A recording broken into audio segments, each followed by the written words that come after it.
Okay, hey everybody, welcome to another episode of On the Wrist from Off the Cuff. Today we actually have a subsection of our normal programming, which is actually a paid segment from Wrist Candy Watch Club. And we like to call it Wristwatch Rambles and Rants, where we kind of cover a broad spectrum of different subjects that are just not, your typical review. So with that, very quickly, of course, a shout out to Wrist Candy Watch Club for sponsoring the segment. These are the straps that they're really known for. They're very affordable and very colorful and tasteful NATO straps. And I reviewed these way long before they were a channel sponsor, but I did want to share that with you guys. Now, what we have before you is, yes, finally, the perfect attainable 3-watch German collection. So we got a little bit of everything here. We have, of course, this beautiful Sinn U50T for tegimented, and it's fantastic. And then in the middle there, we do have the JUNGHANS Max Bill automatic with the sapphire crystal. And then on the far end, we have the Archimedes outdoor 41 chronograph with hardened steel bracelet. So why did I choose these three specifically? Well, these are the three that I bought. So I put my money where my mouth is, and I love kind of putting together these 3-watch collections. This is actually a Carapaz leather watch roll, which will be the backdrop for today's episode. But yeah, what was I looking for in a 3-watch collection? What do I normally look for in a 3-watch collection? Well, gotta have a sports watch or diver. Gotta have kind of that versatile everyday dress watch, and then gotta have a chronograph. Or possibly a GMT, just something with a complication, that's pretty versatile. So my needs might be different than your needs. Some people want to go kind of air, land, and sea, so there's just a lot of different ways to kind of look at this. And yeah, this is the way that I approached it. I was saying, hey, 3 made in Germany brands that were actually pretty attainable. And although the Sinn is quite expensive, I'd say out of the bunch, kind of being more expensive than the other 2 put together, the Sinn also packs quite a punch in terms of technology, as well as, I think, brand recognition. So from that perspective, I think is definitely the right choice. Are there other German divers out there that would fit this bill? Sure, and some of them are made by Archimedes, and some of them are made by Stova, and I own a Stova diver.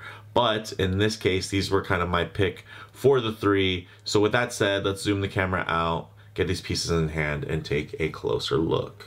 All right, guys, so very quick. Carapaz. And why did I choose this to feature these in? Well, this is what I actually store them in. I chose this particular color for this actual 3-watch collection. I honestly like the black and kind of tan interior. Just feels very classy and classic.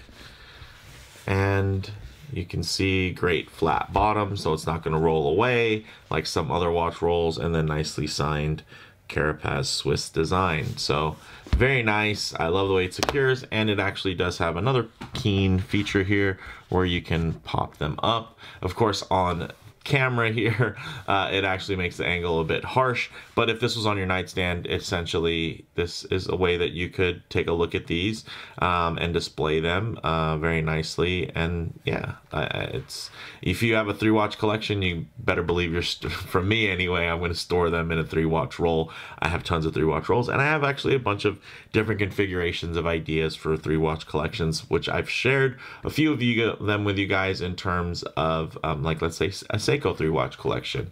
So let's start with the heavy hitter here, the Sinn.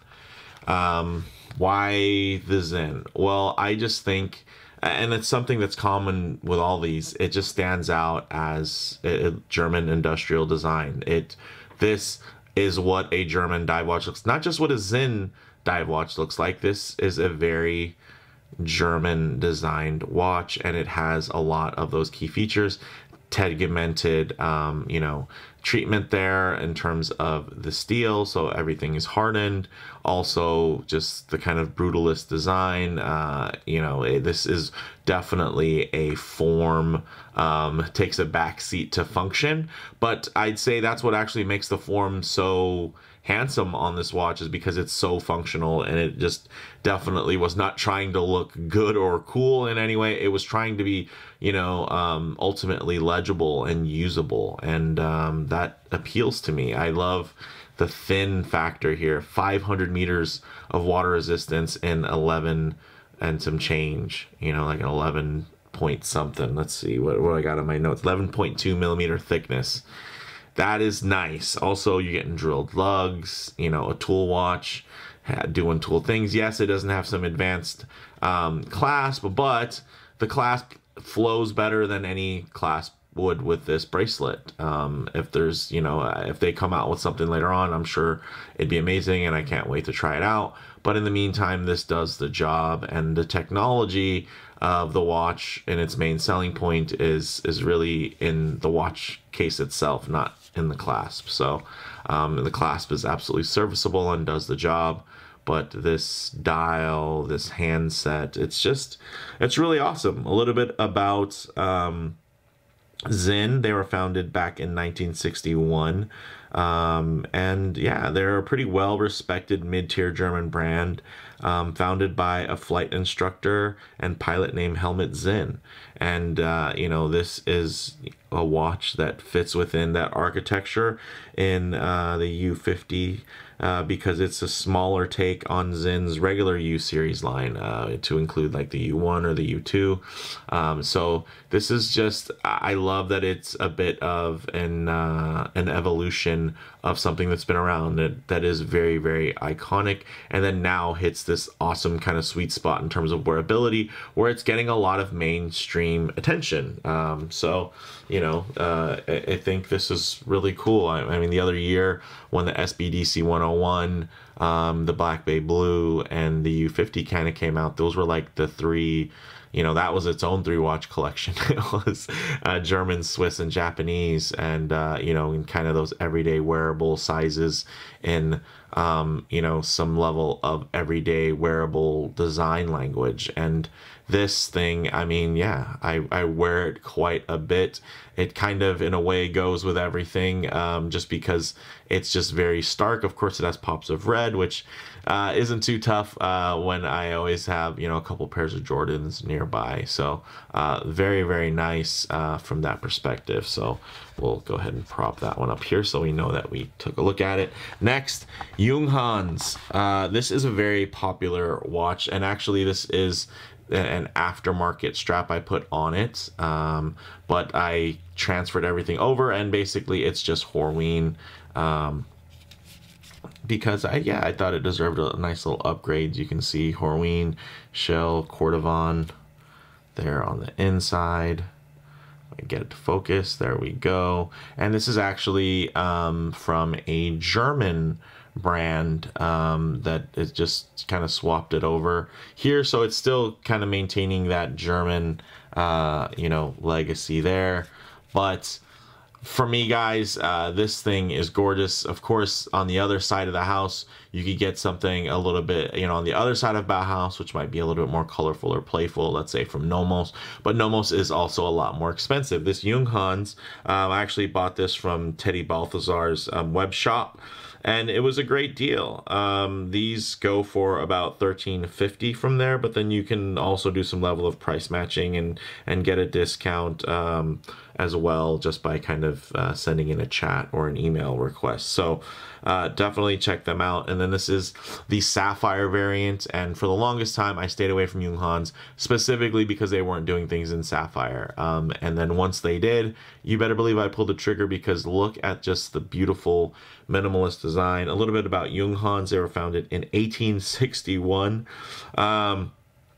And yeah, they have roots in both clock and watchmaking, and all the way down to making movements. And you know, their first wristwatch wasn't produced until 1936, but they were kind of in that space for a very, very long time in terms of timekeeping. This is more in the everyday dress watch realm, and this is, you know, of course, very iconic. It's one of horology's most recognizable designs from a celebrated Swiss designer, Max Bill, who helped found the Bauhaus School of Design and really established kind of their timeless aesthetic. So yes, he was a student there, but he also left quite a mark behind. I mean, he didn't help establish in terms of putting the bricks up, but he helped popularize and really kind of set the tone for what many would consider Bauhaus, you know, design language moving forward. And yeah, this is just a perfect rendition of, oh, one thing also to note is that all these watches have date complications. And yeah, I mean, for me in a German watch, I feel like it's, you know, there's a certain level of utilitarianism that comes with a, you know, German sensibility. So having a date window on each of these was very important. And yeah, so that's why they do have this available now with a no date. But I think the date is just, you know, there's a certain level of, you know, offset that happens. You have the crown on one side, the date window. I think it just looks good. And man, look at that beautiful curvature on the handset, on the dial. Everything is just crisp and sharp and beautiful. And it's really hard to argue with. Yeah, it's just a great looking watch. 38 millimeter diameter, only 10 millimeters thick. And even the craziest thing is the lug to lug on here is only 40. So very, very short lug to lug, almost a lugless design as you look at it. So it does help the watch, you know, wear a little bit smaller as well.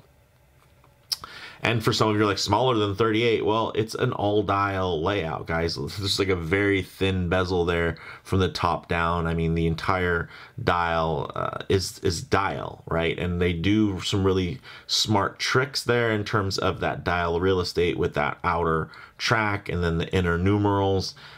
You know, they do a lot of nice things. Also, hey, fully polished, bead blasted, brushed, so you get a nice mixture as well of different types of finishing on these bad boys. And man, this is just a watch that I could look at all day, and you know, it can really fulfill kind of that everyday dressy type watch. And honestly, it doesn't look completely out of place in more casual attire. But since I have the luxury of wearing a bunch of different watches, then yeah, I tend to kind of get the watch. I don't have one watch for every occasion. I have a bunch of watches for a bunch of occasions. But yeah, this is great. It has, you know, inside it's either going to be a Sellita SW200 or an ETA 2824. Inside of here, similar story, but it's going to be the Sellita SW300 with that nice extended 56-hour power reserve. So very cool. But let's move on to the last but not least, I think probably the least known of the group, but I feel like has so much potential and broad crossover appeal. I want to see this watch all over Instagram. So thanks for subscribing, but if you haven't followed me on Instagram, please do, and tag me and stuff like this if you own this watch, because I love it, and I think it crosses over beyond just watch lovers. This is a great watch for people that love kit, who love EDC, who love, you know, just flashlights, pens, pocket knives, all that. Like this, you know, although brands like Damasco and Zen are really kind of the kings within that space, I feel like when you start getting into mechanical timepieces, this Archimedes, holy smokes, guys, this thing is awesome. And you can get it for about $13.10.92, excluding VAT. So if you're from the States, that's a pretty good deal. And then it's only an €84.03 add-on for the hardened bracelet, or if you want to buy it separately, it's 201.68.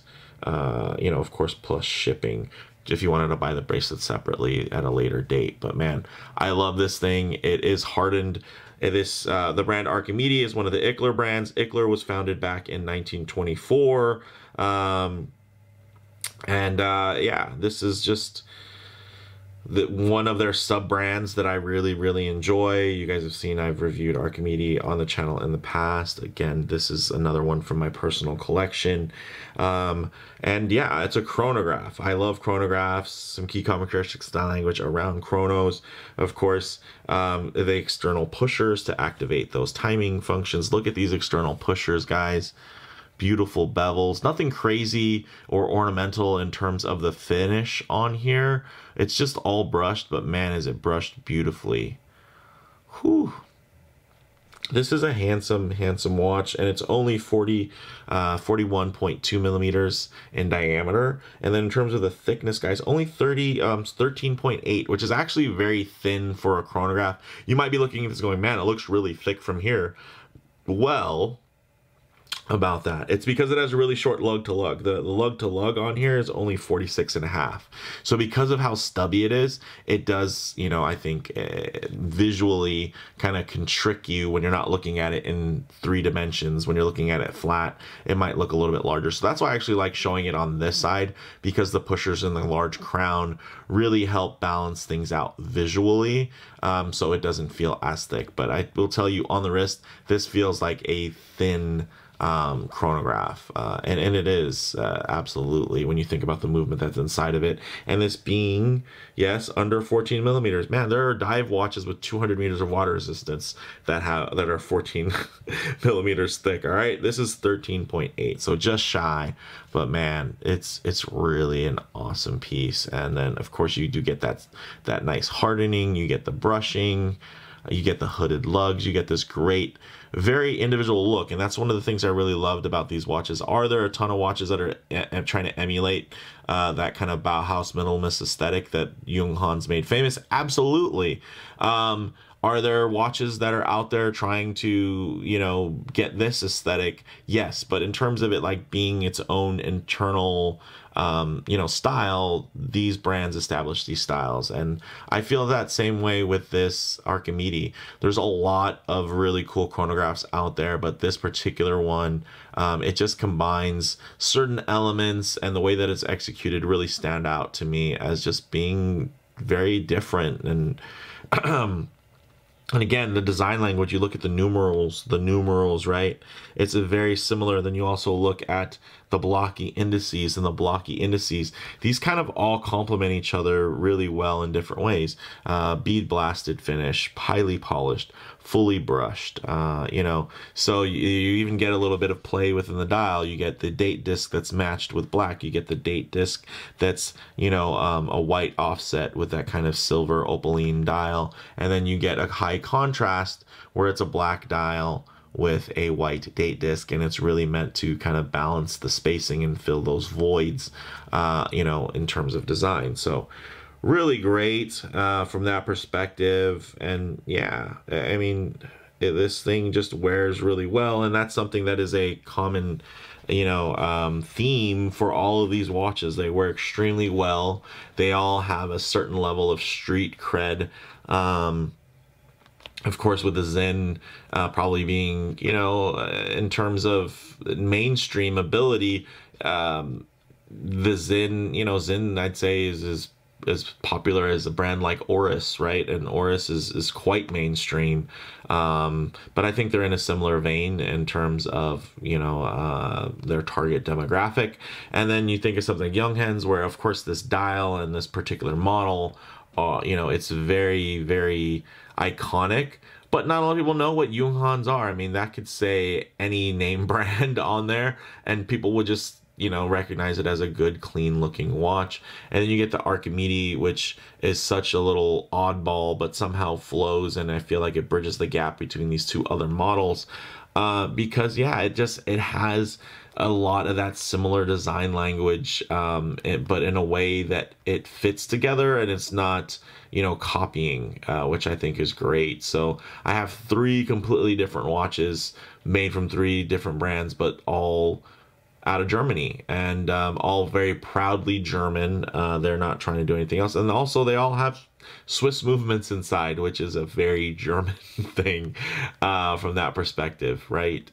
So are there some really hot options that are out there? Absolutely. Yeah, we can get into all those, you know, when one day when I hit it big and have 1 million subscribers and I can afford to just buy to my heart's desire from that perspective and get everything in-house and innovative. But in terms of like, for a normal person, this is absolutely a killer German 3-watch collection.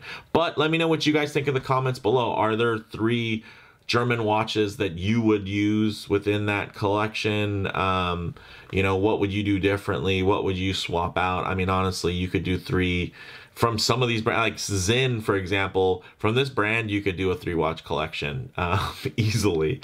Archimedes, you could do a 3-watch collection with Archimedes. JUNGHANS, they don't get too much into the sport watches, but you could.